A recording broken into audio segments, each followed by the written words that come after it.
Entonces, como les comentaba, yo les preguntaba si alguno de ustedes conocía un poquito acerca de lo que significa estimulación no invasiva o qué significa todo esto de estimulación cerebral, etcétera. Entonces les explico. La estimulación cerebral se llama así, se llama no invasiva o técnicas no invasivas, porque no necesitan de ningún tipo de intervención quirúrgica para modificar el funcionamiento del cerebro, ¿sí? Entonces, esta estimulación se está utilizando como una medida terapéutica para el tratamiento de tanto enfermedades neurológicas como enfermedades de carácter clínico. Entonces, en este sentido, es una apuesta,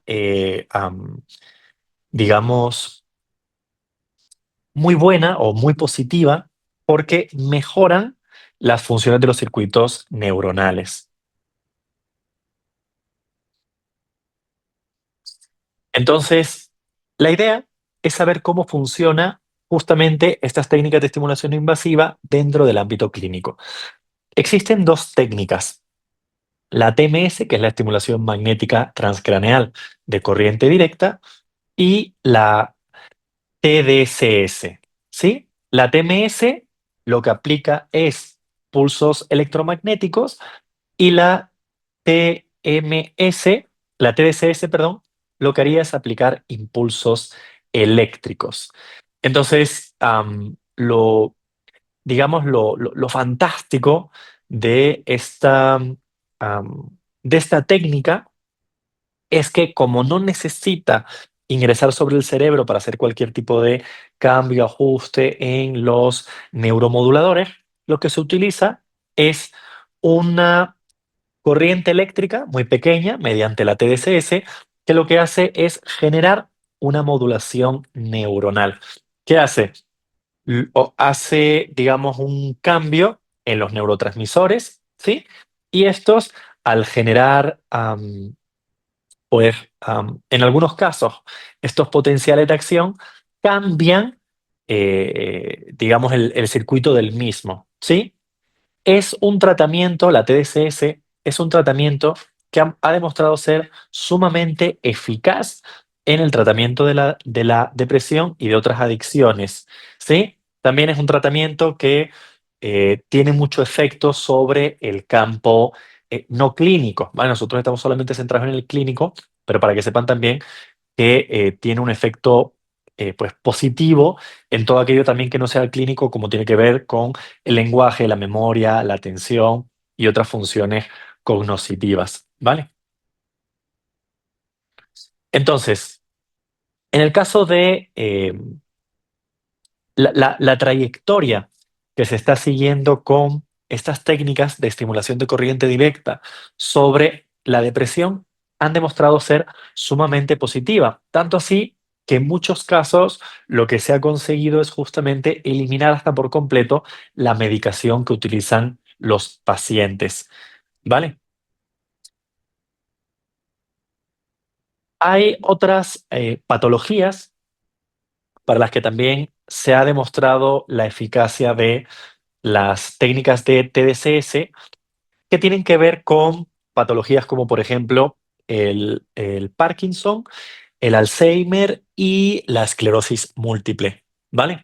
Se están utilizando todas estas técnicas de estimulación eléctrica para eliminar o disminuir en la medida de lo posible justamente el uso de fármacos, ¿vale?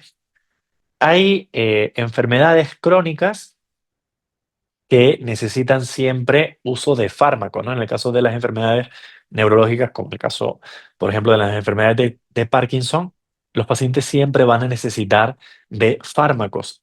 Pero lo que se busca con estas técnicas de neuroestimulación es reducir el uso de fármacos y de alguna manera también minimizar, pues por ejemplo, en el caso de la enfermedad de Parkinson, los movimientos involuntarios, ¿no? Lo que se consigue con estas técnicas también tienen o ejercen corriente eléctrica sobre los músculos. Principalmente esto se consigue con la TMS más que con la TDCS.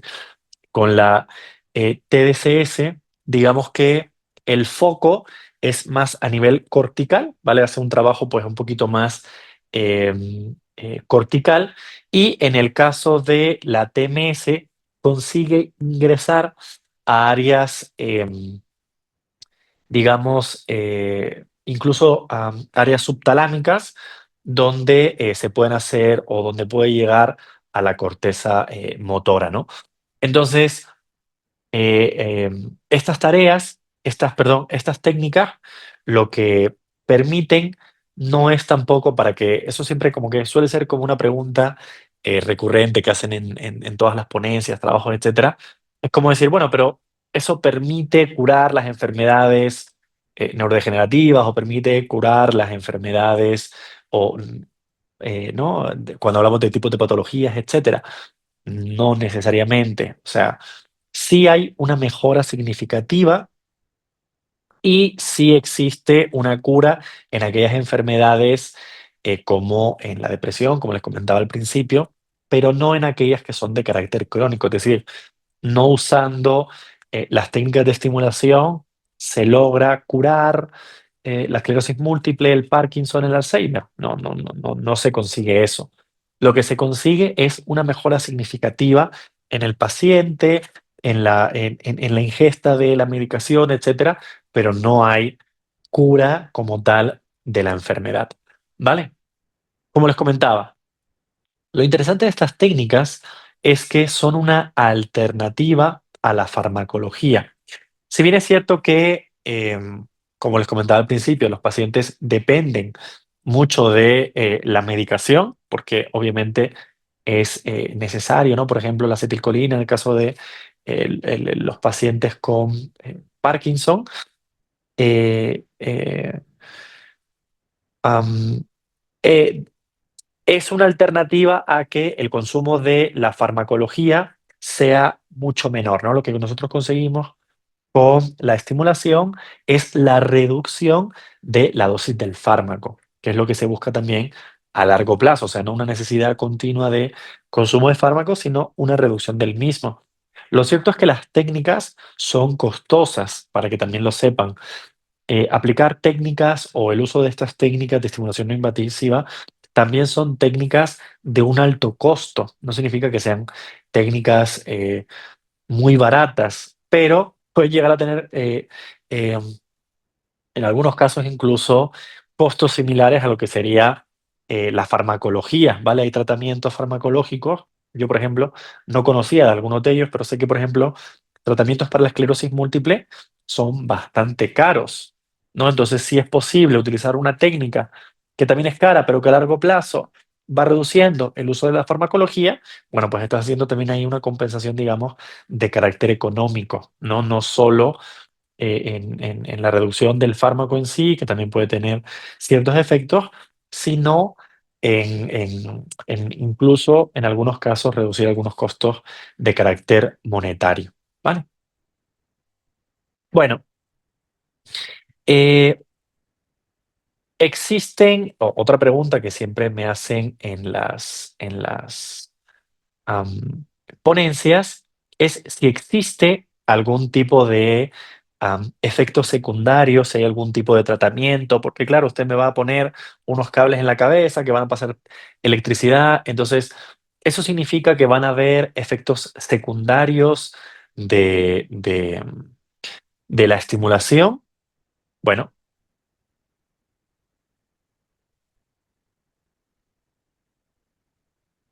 les cuento que no. No existen riesgos al tratamiento con estimulación eléctrica ni estimulación magnética, ¿vale?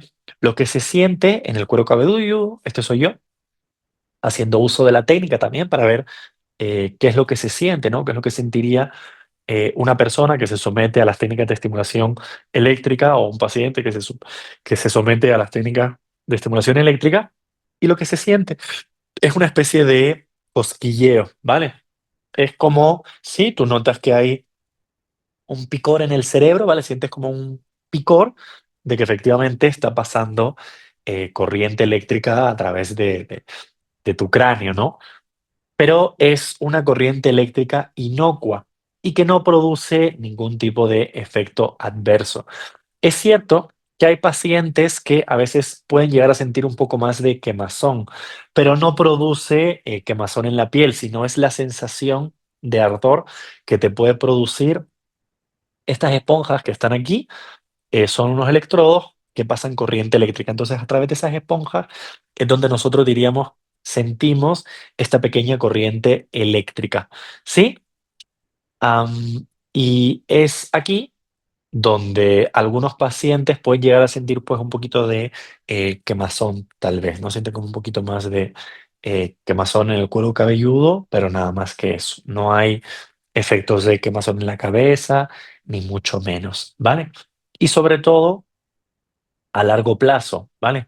El efecto de la estimulación es un efecto de carácter continuo, es decir, no significa que por yo aplicar una sola vez una estimulación eléctrica o magnética sobre el cerebro se produce un cambio. No. Por eso se llama estimulación am, recurrente, ¿no? La llamamos de tipo recurrente porque necesita de varias sesiones para que eso tenga un efecto sobre el cerebro, ¿vale? Así como la medicación, no es que nosotros tomemos un fármaco y ya llega a su pico y eso sirva, ¿no? Por eso se toma durante varios días el mismo fármaco y después ese fármaco se tiene que eliminar, ¿no? Entonces todo esto de la farmacodinámica, pues es algo similar que en el caso de la estimulación, ¿vale? No es que esa estimulación dure durante días, meses en el cerebro, no, va produciendo una modulación que es momentánea. Entonces, al acabarse, digamos, el efecto de la modulación, pues todo vuelve a su sitio. Pero la repetición de el uso de esta técnica hace que también eso se vaya manteniendo durante tiempos más prolongados en el cerebro, ¿no? Entonces, eso es lo importante o lo, digamos, rescatable, diría yo, de la técnica, ¿sí? Bien, entonces, bueno, yo no quería como que tener tampoco tantas diapositivas para compartir porque eso lo hace a veces como muy teórico y a mí me gusta a veces un poquito explicar la parte aplicativa de las técnicas, ¿no?